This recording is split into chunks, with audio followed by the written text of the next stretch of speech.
Hello guys, स्वागत है आपका किड्स स्टडी में। आज हम एक बहुत ही सुंदर और रोचक कहानी को पढ़ना सीखेंगे। आज की हमारी इस कहानी का नाम है शरारती बंदर और लकड़ी का खूंटा। यह एक बहुत ही सुंदर कहानी है और इस कहानी को पढ़ने के बाद हमें इस कहानी से क्या सीख मिलती है, हम ये भी कहानी को पढ़ने के बाद देखेंगे। और अभी तक आपने मेरे इस चैनल को सब्सक्राइब नहीं किया है तो इसे सब्सक्राइब ज़रूर कर लेना और इसे लाइक और शेयर ज़रूर करना। तो हम कहानी को पढ़ना शुरू करते हैं। बहुत समय पहले की बात है।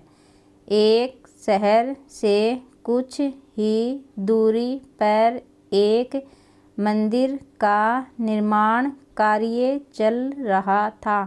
बहुत समय पहले की बात है। एक शहर से थोड़ी ही दूर पर एक मंदिर का निर्माण कार्य चल रहा था, जिसके लिए कई मजदूरों को रखा गया था।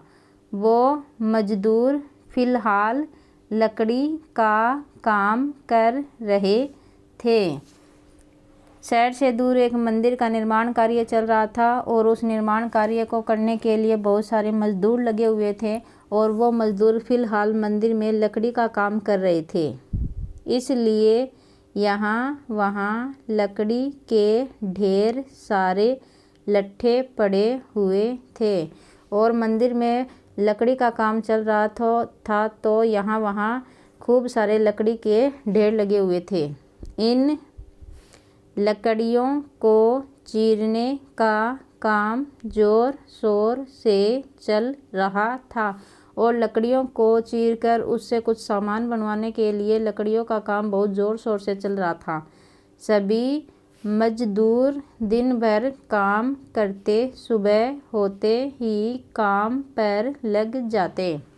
सभी मजदूर दिन भर खूब काम करते और सुबह होते ही काम पर लग जाते, लेकिन उनको दोपहर का भोजन करने के लिए काफ़ी दूर जाना पड़ता था। लेकिन उन मज़दूरों को दोपहर का जो भोजन करना होता था, उस भोजन को करने के लिए उन्हें बहुत ही दूर जाना पड़ता था। इसलिए दोपहर के समय काफ़ी देर तक वहाँ कोई न ही होता था। जब वो मज़दूर भोजन करने के लिए जाते थे तो वो दूर होने के कारण बहुत देर तक, काफ़ी समय तक वहाँ निर्माण कार्य चल रहा था जहाँ मंदिर पर, वहाँ कोई नहीं होता था। एक दिन की बात है। खाने का समय हुआ और सारे मज़दूर काम छोड़कर खाना खाने के लिए चल पड़े। एक दिन की बात है। दोपहर हो गई, खाना खाने का समय हो गया और सारे मज़दूर खाना खाने के लिए चले गए।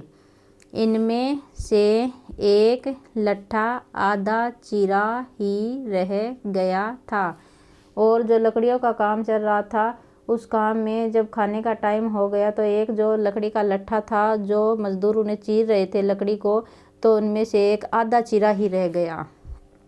उस आधे चीरे लट्ठे में मजदूर लकड़ी का किला फंसाकर चले गए। वो जो आधा चिरा हुआ लट्ठा था, उसके अंदर वो मजदूर लकड़ी का किला बनाकर फंसाकर चले गए, ताकि वापस आने पर जब वो दोबारा काम शुरू करे तो आरी घुसाने में आसानी रहे। वो मजदूर उस आधे चिरे हुए लट्ठे में लकड़ी का किला फंसाकर चले गए ताकि जब वो वापस आकर काम करे, अपना काम शुरू करे, तो उस जो आधा लकड़ी का लट्ठा चिरा हुआ है उसमें आरी घुसाने में कोई दिक्कत ना हो। सारे मजदूर तो जा चुके थे, लेकिन तभी वहाँ बंदरों का एक दल उछलता कूदता आया। सारे मजदूर तो खाना खाने के लिए चले गए, तभी वहाँ पर बंदरों का एक दल उछलता कूदता, उछल कूद मचाता हुआ आया। सभी बंदर सभी बंदर यहाँ वहाँ उछल कूद करके खेल रहे थे। सभी बंदर यहाँ वहाँ उछल कूद करके खेल रहे थे। उनमें एक बंदर कुछ ज़्यादा ही शरारती था और उन बंदरों में से एक बंदर बहुत ज़्यादा शरारती था। वो बिना मतलब चीज़ों से छेड़छाड़ करता रहता था और वह बंदर बिना किसी वजह के ही हर चीज़ों से छेड़छाड़ करता रहता, चीज़ों को छेड़ता रहता था। यह उसकी हमेशा की ही आदत थी और यह उस बंदर की हमेशा की आदत थी। जैसे होता है ना कि कई बच्चे तो एकदम सीधे होते हैं और कई बच्चे बहुत शैतानी करते हैं, उसी तरह ये बंदर बहुत शैतानी करता था। बंदरों के सरदार ने सबको वहाँ पड़ी चीज़ों से छेड़छाड़ न करने का आदेश दिया और जो उन बंदरों का सरदार था उसने उन सभी बंदरों से कहा कि यहाँ पर जो भी चीज़ पड़ी है उन्हें छेड़ना मत। पर वो शरारती बंदर सब की नज़रें बचाकर वहाँ रखी चीज़ों से खूब छेड़छाड़ करने लगा। लेकिन वो शरारती बंदर वहाँ पर रखी हुई सब चीज़ों से छेड़छाड़ करने लगा।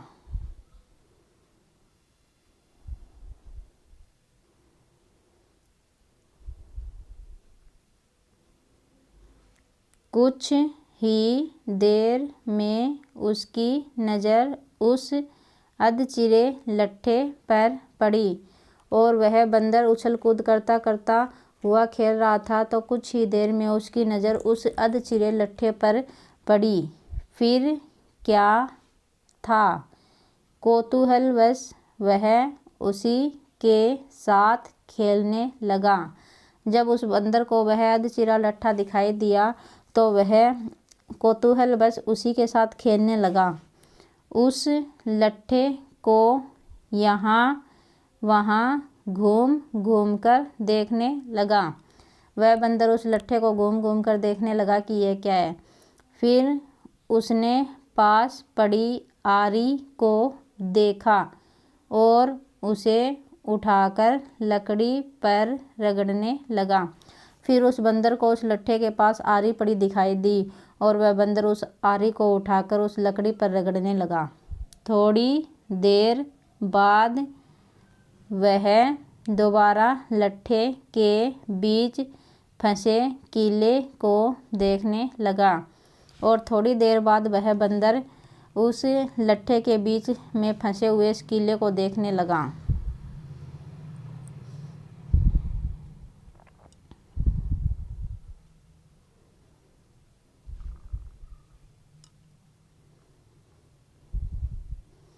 उसके शैतानी दिमाग में शरारत सूझी कि क्यों न इस कीले को लट्ठे के बीच में से निकाल दिया जाए। और थोड़ी देर उछल कूद मचाने के बाद उस बंदर के दिमाग में शरारत सूझी। वह सोचने लगा कि क्यों न मैं इस कील को निकाल दूं। वो देखना चाहता था कि ऐसा किया तो क्या होगा। वो बंदर यह देखना चाहता था कि अगर मैं इस कील को निकाल दूंगा तो क्या होगा। बस फिर क्या था, वो कीले को पकड़ कर उसे बाहर निकालने के लिए जोर लगाने लगा और वह बंदर उस कीले को पकड़कर उसे बाहर निकालने के लिए जोर लगाने लगा। लट्ठे के बीच फंसाया गया कीला तो दो पाटों के बीच बहुत मजबूती से जकड़ा हुआ था। लट्ठे के बीच जो कीला फंसाया हुआ था वह तो बहुत ही मजबूती से जकड़ा हुआ था। लेकिन शरारती बंदर ने हार नहीं मानी। लेकिन उस शरारती बंदर ने हार नहीं मानी और बंदर खूब जोर लगाकर उसे हिलाने की कोशिश करने लगा और वह बंदर बहुत जोर लगाकर उस किले को हिलाने की कोशिश करने लगा। किला जोर लगाने पर हिलने व खिसकने लगा और खूब जोर लगाने के बाद वह किला हिलने लगा और खिसकने लगा। तो बंदर अपनी शक्ति पर खुश हो गया। तो वह बंदर बहुत ही खुश हुआ कि मैंने इस किले को हिला दिया और वह और जोर से किला सरकाने लगा और वह बंदर और जोर से किला सरकाने लगा। इस बीच बंदर की पूंछ कब लकड़ी के दो पाटों के बीच आ गई उसको पता ही नहीं चला और उस किले को हिलाते हिलाते कब उस बंदर की पूंछ उस लकड़ी के दो पाटों के बीच में आ गई उसे पता ही नहीं चला।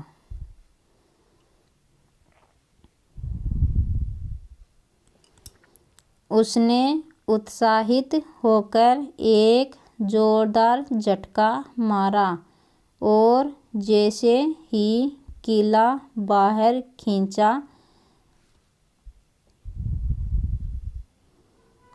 लट्ठे के दो चीरे भाग क्लिप की तरह जुड़ गए और बीच में फंस गई बंदर की पूंछ। बंदर दर्द से कराह उठा। वो बुरी तरह जख्मी हो गया था। उस बंदर ने जब वह किला हिलने लगा तो उस बंदर ने उत्साहित होकर बहुत जोर लगाया और एक झटके से उस कील को बाहर खींचा। तो जब कील बाहर आई तो उस लकड़ी के लट्ठे के जो चीरे थे उस भाग में उस बंदर की पूंछ अटक गई और वह बंदर बहुत ही दर्द से कराह उठा, चिल्लाने लगा। तभी मजदूर वहाँ लौटे तो उन्हें देखते ही बंदर ने भागने के लिए जोर लगाया और उसकी पूंछ और भी बुरी तरह जख्मी हो गई। तभी वो मजदूर खाना खाकर वापस लौटे तो उन्हें देखते ही वह बंदर भागने के लिए जोर लगाता है तो उसकी पूंछ और भी बहुत बुरी तरह से जख्मी हो जाती है। तो बच्चों, इस कहानी को पढ़ने के बाद हमें यही सीख मिलती है कि दूसरों के कार्य में दखल अंदाजी करने वाले का अंजाम बुरा ही होता है। जिन चीज़ों से हमारा वास्ता न हो उनके चक्कर में कभी नहीं पड़ना चाहिए। तो इस कहानी से हमें यही सीख मिलती है कि हमें कभी भी अपने काम को छोड़कर दूसरे के काम में दखल अंदाजी नहीं करनी चाहिए, नहीं तो इसका अंजाम बहुत बुरा होता है। जिन चीज़ों के बारे में हमें पता ही न हो, जिन चीज़ों का हमें ज्ञान ही न हो, हमें उन चीज़ों को नहीं छेड़ना चाहिए और जो काम हमसे होता है वही काम हमें करते रहना चाहिए, ना कि किसी और के काम में हम बीच में आए। तो आपको ये वीडियो कैसी लगी? अगर अच्छी लगी है तो इसे सब्सक्राइब ज़रूर कर लेना।